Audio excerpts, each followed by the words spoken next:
সদ্য ঘোষিত বিধানসভা নিৰ্বাচনৰ ফলাফলত ৭১ নং বিহালী সমষ্টিত জয়লাভ বিজেপিৰ মনীন্দ্ৰ দাসৰ। সদ্য ঘোষিত অসম বিধানসভা নিৰ্বাচনৰ ফলাফলত ৭১ নং বিহালী বিধানসভা সমষ্টিৰ পৰা জয়লাভ কৰে মনীন্দ্ৰ দাসে।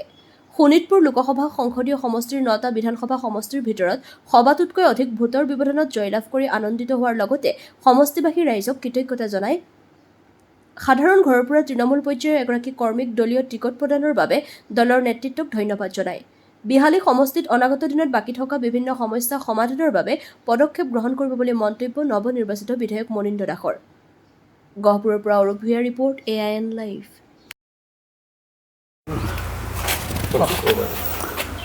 পোনপ্ৰথমে মই বিহালী সমষ্টিৰ সমূহ ৰাইজক মই ধন্যবাদ জ্ঞাপন কৰিছোঁ। তেখেতসকলৰ শ্ৰীচৰণত সেৱা জনাইছোঁ যে আজি মোক বিপুল ভোটত আজি এই বিহালী অনুসূচিত জাতি সংৰক্ষণ সমষ্টিৰ পৰা জয় কৰি পঠাইছে। গহপুৰ সমষ্টিও ৬খনকৈ পঞ্চায়ত অন্তৰ্ভুক্ত হৈছে বিহালী সমষ্টিত। সেই অঞ্চলসমূহ উন্নয়নৰ কথা আছে, কেনেধৰণে কাম কৰিব? যিহেতু ডিলিমিটেশ্যনৰ পিছত আমাৰ ৬টা পঞ্চায়ত এই বিহালী সমষ্টিত অন্তৰ্ভুক্ত হৈছে আৰু উন্নয়ন কৰিবলৈ আছে যথেষ্ট। উন্নয়ন হৈছেও ইতিমধ্যে। ডিলিমিটেশ্যনৰ পিছত আমাৰ মাননীয় সাংসদ মহোদয়ৰ নেতৃত্বত যথেষ্ট উন্নয়ন কৰিবলৈ চেষ্টা কৰিছে আৰু হৈও আছে।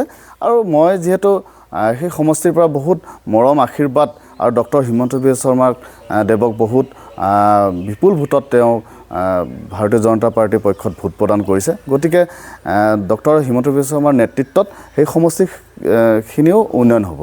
আপুনি বিজেপিৰ সাধাৰণ কৰ্মকৰ্তা হিচাপে কাম কৰি আছিল, আপুনি বিধায়ক হোৱাৰ সপোন দেখিছিল নেকি? কেনেধৰণে আগবাঢ়িছিল? মই কেতিয়াও বিধায়ক হোৱাৰ সপোন দেখাও নাছিলোঁ। ইয়াৰ পূৰ্বে মই পঞ্চায়তৰ সভাপতিও আছিলোঁ। তেতিয়াও মই ভাবাও নাছিলোঁ যে মোক পঞ্চায়তৰ সভাপতিৰ টিকেটটো মোক দিব দলে।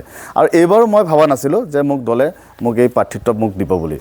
গতিকে সপোন মই দেখা নাছিলোঁ, মই কিন্তু ৰাইজৰ কামহে কৰি গৈ আছিলোঁ। সাংগঠনিক দিশৰ ওপৰত মই বেছিকৈ গুৰুত্ব লৈছিলোঁ।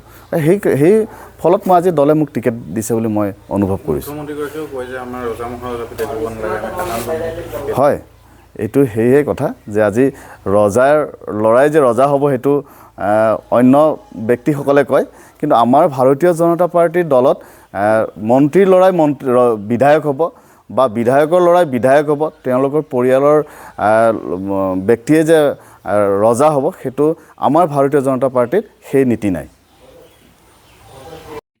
যিকোনো খবৰ আৰু বিজ্ঞাপনৰ বাবে যোগাযোগ কৰক 7896121996।